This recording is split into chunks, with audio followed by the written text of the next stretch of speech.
हिंदू धर्म ग्रंथों के अनुसार भगवान शिव का नंदी बैल कितना शक्तिशाली है। नंदी महाराज की शक्ति के बारे में जानने के लिए हमें शिव महापुराण जैसे पुराणों में जाना होगा। तो शिव महापुराण के अनुसार एक दिग्गज योद्धा में 10,000 हाथियों की ताकत होती है। उदाहरण के लिए महाभारत के पांडवों के भीम को दिग्गज योद्धा के रूप में वर्गीकृत किया गया था, क्योंकि भीम में 10,000 हाथियों की ताकत थी और जिसके पास 10,000 दिग्गज योद्धाओं की ताकत है वह ऐरावत है, और जिसके पास 10,000 ऐरावत की ताकत है वह पौंड्रक यमराज का बैलवाहन है, और जिसके पास 10,000 पौंड्रक की ताकत है वह हमारे प्यारे नंदी महाराज, देवों के देव, शिव के सबसे वफादार भक्त और वाहन है। तो अगर हम इससे नंदी महाराज की कुल शक्ति की गणना करें तो नंदी महाराज के पास 100 ट्रिलियन हाथियों की शक्ति है। यह बहुत ताकत और शक्ति है। शिव महापुराण में भी लिखा है कि जब नंदी महाराज भगवान शिव को अपनी पीठ पर उठाकर इधर उधर जाते हैं तो नंदी महाराज के कदमों से धरती जोर से हिलती है। नंदी महाराज की अपार शक्ति का प्रमाण वाल्मीकि रामायण में भी मिलता है। वाल्मीकि रामायण के अनुसार एक बार रावण भगवान शिव से मिलने कैलाश गया था। उस समय भगवान शिव समाधि में थे और उन्होंने नंदी महाराज को आदेश दिया कि जब भगवान शिव समाधि में हो तो कोई व्यवधान या गड़बड़ी न होने दें।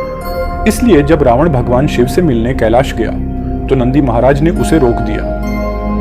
रावण बहुत अहंकारी था। उसने नंदी महाराज को मूर्ख बैल कहा और उसे रावण के रास्ते से हटने के लिए कहा, लेकिन नंदी महाराज ने उसकी बात नहीं मानी। नंदी महाराज ने कहा कि उनके भगवान भोलेनाथ समाधि में हैं और भगवान ने आदेश दिया है कि जब वे समाधि में हों तो कोई व्यवधान न होने दें। लेकिन अहंकारी रावण ने हमेशा की तरह नंदी महाराज को समझाने की कोशिश भी नहीं की और उन्हें फिर से मूर्ख बैल कहा। रावण ने नंदी महाराज को और भी कई तरह से अपमानित किया और यहां तक कि नंदी महाराज को धमकी भी दी कि वह अपना रास्ता छोड़ दे, नहीं तो रावण उसका सिर धड़ से अलग कर देगा। लेकिन नंदी महाराज रावण के रास्ते से नहीं हटे, चाहे कुछ भी हो जाए। तब रावण को बहुत गुस्सा आया और उसने नंदी महाराज को पूरी ताकत से लात मारी। रावण के लात के प्रभाव से पूरा कैलाश पर्वत हिंसक रूप से हिलने लगा। बड़े पैमाने पर हिमस्खलन हुए, लेकिन नंदी महाराज को कुछ नहीं हुआ और वे रावण के शक्तिशाली लात से 1 इंच भी नहीं हिले। रावण पूरी तरह से हैरान था।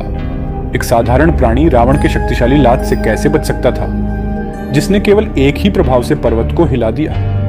रावण पीछे मुड़ा और लंका वापस चला गया। यह हमारे प्यारे नंदी महाराज की शक्ति है। उन्होंने शक्तिशाली रावण को पीछे मोड़कर लंका वापस जाने पर मजबूर कर दिया।